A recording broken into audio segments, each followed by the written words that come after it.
ഇന്ന് പച്ചക്കായും ചേനയും വെച്ചിട്ട് തൈരും തേങ്ങയൊക്കെ ചേർത്തിട്ട് നല്ലൊരു കാളൻ ഉണ്ടാക്കിയെടുക്കാം നമുക്ക്. അപ്പോൾ എങ്ങനെ ഉണ്ടാക്കിയതെന്നൊക്കെ നോക്കാം. അപ്പോൾ 2 തൊലിയൊക്കെ കളഞ്ഞിട്ട് നല്ല നേന്ത്രക്കായാണ് എടുത്തിട്ടുള്ളത്. ഇതുപോലെ മുറിച്ചെടുത്തിട്ടുണ്ട്. തൊലിയൊക്കെ കളഞ്ഞിട്ട് ചേനയും അതുപോലെ തന്നെ സമമായിട്ട് എടുത്തിട്ടുണ്ട്. അപ്പോൾ ഇത് കുറച്ച് സമയമൊക്കെ കഴിഞ്ഞിട്ടാണ് ഉണ്ടാക്കണമെന്നുണ്ടെങ്കിൽ വെള്ളത്തിലൊക്കെ ഇട്ട് വെക്കാം, നമുക്ക് കളറൊക്കെ മാറണേന് കേട്ടോ. പാകത്തിന് വെള്ളമൊക്കെ ഒഴിച്ചിട്ട് ഒരു കുക്കറിൽ വേവിച്ചെടുക്കുകയാണ് ചെയ്യുന്നത്. ഒരിത്തിരി മഞ്ഞൾപ്പൊടി ഇട്ട് കൊടുത്തിട്ടുണ്ട്. അതുപോലെ തന്നെ ഉപ്പും പാകത്തിന് ഉപ്പും ചേർത്തിട്ട് ഒരു വിസിൽ വരുത്തിയെടുക്കുന്നുണ്ട്.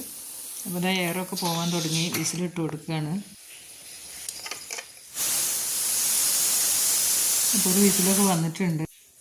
കുക്കറൊക്കെ ഒന്ന് തണുത്ത് വരട്ടെ. അപ്പോഴേക്ക് നമുക്ക് തേങ്ങ അരച്ചെടുക്കാം. ഒരു തേങ്ങയുടെ പകുതിയാണ് ഇട്ടത്, നന്നായിട്ട് ചിരകി എടുത്തിട്ടുണ്ട്. 1 സ്പൂണ് ചെറിയ ജീരകവും ഒരിത്തിരി കുരുമുളകും കൂടി ചേർത്ത് കൊടുത്തിട്ടുണ്ട്. പാകത്തിന് വെള്ളം ഒഴിച്ചിട്ട് അരച്ചെടുക്കാം.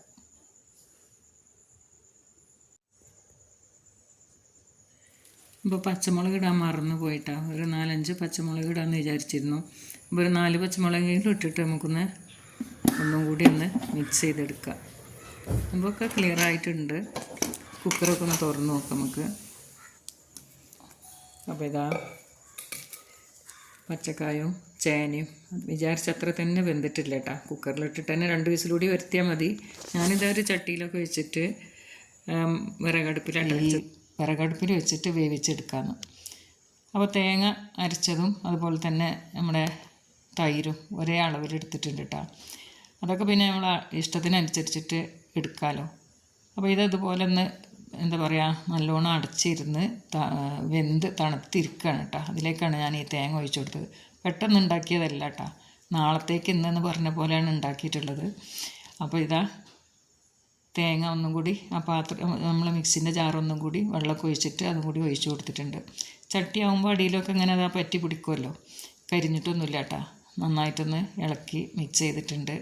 പിന്നെ ആവശ്യത്തിനുള്ള എരിവിന് ആവശ്യത്തിനായിട്ട് മുളകും. അപ്പോൾ പച്ചമുളക് മാത്രമാണെങ്കിൽ നമ്മൾക്ക് അതുപോലെ മതിയല്ലോ. ഇവിടെ കുറച്ചൊരു കളറൊക്കെ വേണം കേട്ടോ. അപ്പോൾ ഞാൻ ലേശം മുളക് പൊടി ഇട്ട് കൊടുത്തിട്ടുണ്ട്. ഇനിയിപ്പോൾ നമുക്ക് തൈരാണ് ഒഴിച്ച് കൊടുക്കാനായിട്ടുള്ളത്. അപ്പോൾ ആ തേങ്ങൻ്റെ പച്ച ചുവയൊക്കെ ഒന്ന് മാറി ഇങ്ങനെ വരുമ്പോൾ തൈര് ഒഴിച്ച് കൊടുക്കുക. തൈരും ഞാൻ സമമായിട്ട് എടുത്തിട്ടുള്ളത്, തേങ്ങൻ്റെ അതേ അളവ് തന്നെ. കൂടുതൽ പുളി വേണ്ടാത്തവർക്ക് പാകത്തിന് ഒഴിച്ച് കൊടുക്കട്ടെ. കുറച്ച് ഒഴിച്ചിട്ട് പുളി നോക്കി ഒഴിച്ച് കൊടുത്താൽ മതി. അപ്പോൾ ഇതാ നമ്മുടെ ഈ ഒരു കാളനോട് റെഡി ആയിട്ടുണ്ട്. അപ്പോൾ ഇതിനൊന്ന് ചട്ടിയിലാവുമ്പോൾ കുറുകി വരുമല്ലോ. അപ്പോൾ ഇതാ ഇതിനൊന്നൊരു നോട്ടം ഒരു തള വരുമ്പോൾ നമുക്ക് പിന്നെ ഞാനിപ്പോൾ ഇതാ വീണ്ടും സ്റ്റൗ തന്നെ ഉണ്ട് വെച്ചത്, അടുപ്പിൽ നിന്നൊക്കെ എടുത്തിട്ട്. ഇപ്പോൾ തളയൊക്കെ വന്നിട്ടുണ്ട്. പെട്ടെന്നൊന്ന് ഇതുപോലെ ഒന്ന് തിളക്കാൻ വേണ്ടിയിട്ട് അടുപ്പൊക്കെ തണുത്ത് പോയിട്ടുണ്ടായിരുന്നു. അപ്പോൾ ഞാനത് അതിലേക്കൊക്കെ ഒന്ന് വെച്ചിട്ട് ഒന്ന് ചൂടാക്കി എടുത്തിട്ടുണ്ട്. അപ്പോൾ നമ്മളെ കാളനൊക്കെ ഇവിടെ റെഡി ആയിട്ടുണ്ട്. അപ്പോൾ തണുത്തതിന് ശേഷം എങ്ങനെ ഉണ്ടെന്ന് നോക്കുന്നതിന് മുമ്പ്, തണുക്കുന്നതിന് മുമ്പ് നമുക്കിതൊന്ന് താളിച്ച് ഒഴിക്കാനായിട്ടുണ്ട് കേട്ടോ. അപ്പോൾ ലേശം വെളിച്ചെണ്ണയൊക്കെ ഒഴിച്ചിട്ട് കടുകൊക്കെ പൊട്ടിച്ചിട്ട് വറ്റൽമുളകും ലേശം ഉലുവയും കൂടി ചേർത്ത് കൊടുക്കണം കേട്ടോ. അപ്പോൾ ആദ്യം നമുക്ക് കടുകിട്ട് പൊട്ടിച്ച് ഉലുവയും കൂടി ചേർത്ത്, ഉലുവയൊക്കെ വീഴുന്നൊന്നും കണ്ടിട്ടില്ല കേട്ടോ. വറ്റൽമുളകും അതുപോലെ കറിവേപ്പിലയും കൂടി ചേർത്ത് കൊടുക്കാം.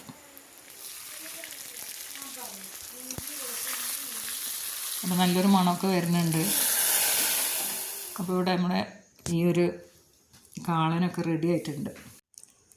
അപ്പോൾ കടുകും ഉലുവയും കറിവേപ്പിലയും മുളകും എല്ലാം കൂടി മൂത്ത മണം, നല്ല ടേസ്റ്റി മണമൊക്കെ വരുന്നുണ്ട്. അപ്പോൾ ഇന്നത്തെ വീഡിയോ നിങ്ങൾക്ക് ഇഷ്ടപ്പെട്ടെന്ന് വിചാരിക്കണം. അപ്പോൾ ഇതാ ഇലയിലൊക്കെ ഒഴിക്കുമ്പോൾ ഒലിച്ച് പോകാതെ നമ്മുടെ കാളൻ റെഡിയായി. ഇൻഷാ അല്ലാഹ് പുതിയൊരു വീഡിയോ ആയിട്ട് വരുന്നവരെ ബൈ.